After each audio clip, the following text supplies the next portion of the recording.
Na učinkovitost pri učenju pomembno vplivajo tudi čustveni dejavniki. Med njimi velja omeniti strah pred neuspehom, ki je lahko do neke mere spodbuda za učenje.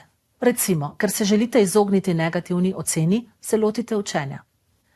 Močan strah pred neuspehom pa najpogosteje predstavlja oviro v procesu učenja.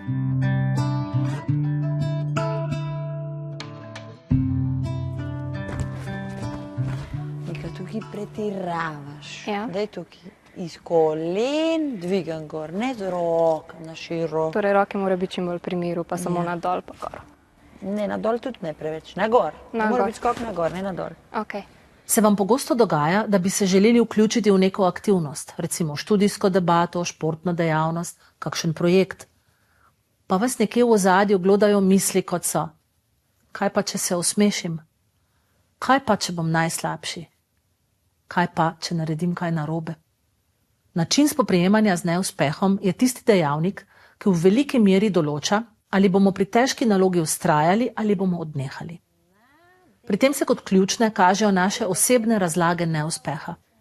Ljudje si namreč v težnji po osmišljanju sveta okoli sebe stalno razlagamo svoje vedenje, vedenje drugih in iščemo vzroke zanj. Ja, šla bi še proba z rokom gor, da imam bolj desen bok gor. Od tega, na kakšen način si razlagamo svoj uspeh ali neuspeh, je odvisno tudi naše nadaljne učno vedenje. S tujko te razlage imenujemo atribucije. Tukaj mi pa bok padel. Zato, ker si odprla do konca, stoj na desno, do konca. Opredeljujemo jih po dveh dimenzijah. Lahko opazujemo njihovo stabilnost in jih razdelimo na stabilne in nestabilne, lahko pa opazujemo, ali so notranje, torej da vzroke iščemo v sebi, ali pa zunanje, kjer vzroke iščemo v okolici. Če to prikažemo v dvodimenzionalnem prostoru, bi lahko kot primer zunanje nestabilne atribucije opredelili, da nam ni šlo, ker je dal profesor zelo težek izpit, ali pa, da smo zamudili zaradi gneče na cesti. Primer zunanje stabilne atribucije bi bil, da ne razumemo, ker je ta predmet res težek in da se nismo dovolj dobro naučili, ker doma nimamo pogojev za učenje. Primer notranjega nestabilnega vzroka bi bil, da smo padli na izpitu, ker smo se premalo učili, ali pa, da smo bili nezbrani, ker smo slabo spali. Notranji stabilni vzrok pa je lahko na primer, da smo na izpitu padli, ker nismo dovolj sposobni, ali pa, da se sploh ne znamo učiti. Stegam koleno. V redu. To je bilo zdaj boljše. Speljava. Zaključ. Pristegno. Pristegno. Na desno. Na desno. Ja. V redu, Nika. Evo. Vidimo lahko, da je od atribucije precej odvisno, kako bomo dojeli uspeh ali neuspeh. Če rečemo, da smo premalo pametni, da bi ta izpit naredili, se bomo le stežka dobro pripravili za naslednji izpit. Če pa rečemo, da smo bili neuspešni, ker smo se premalo učili, pa se verjetje v to, da bomo naslednjič opravili, znatno zviša. Raziskave kažejo, da so načeloma bolj funkcionalne razlage, kjer gre za to, da neuspeh oziroma uspeh pripisujemo dejavnikom, ki jih lahko nadziramo. Recimo, premalo učenja ali neustrezen pristop k učenju. Pri spreminjanju atribucij gre pravzaprav za usmerjanje razmišljanja iz manj v bolj funkcionalnega. Več o tem si lahko pogledate v poglavju Strategije uspešne psihične priprave na izvedbo. Preokviranje atribucij iz manj v bolj funkcionalne je lahko zelo uporabno. V življenju so pogosto bolj uspešni ljudje, ki uspeh razlagajo s stabilnimi notranjimi atribucijami. Na primer, sposobnostmi, delovnimi navadami, neuspeh pa z nestabilnimi zunanjimi, na primer slabo voljo ocenjevalca, slabim dnem ocenjevalca in podobno.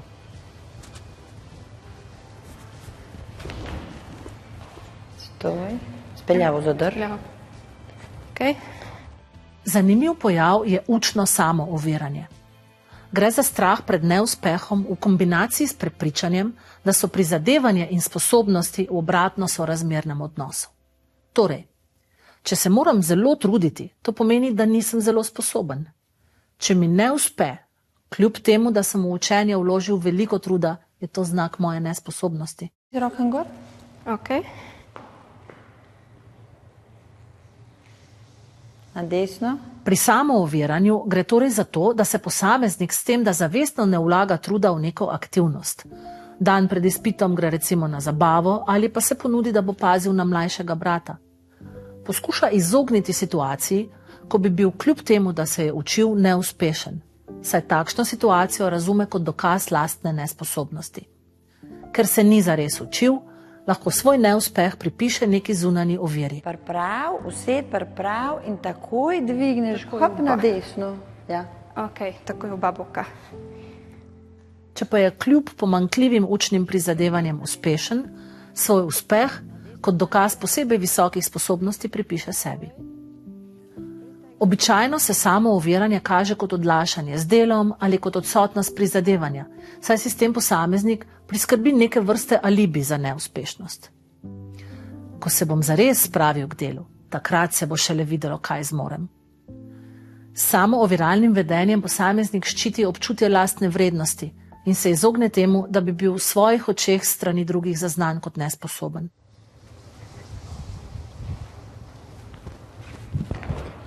Bok sem spustila, ne? Bok si spustila, speljavo spet Speljavo. na desno. Za uspešno spoprijemanje s strahom pri učenju se lahko obrnete po pomoč tudi k tehnikam psihološke priprave, o katerih sva že govorili. Tako si cilje za učenje postavite v skladu s SMART modelom, uporabljate tehnike sproščanja pred pristopom k izpitu in učenju. Pozorni ste lahko na svoje misli, skrbite, da so funkcionalne in vam omogočajo učinkovito učenje. Tako lahko skozi učenje vadite uporabo tehnik psihološke priprave. Poigravajte se z idejo, da je učenje trening za izpit, izpit pa tekmovanje, kjer boste dobili povratno informacijo o svojem znanju. Tudi študij tako lahko postane odličen poligon za učenje psihološke priprave.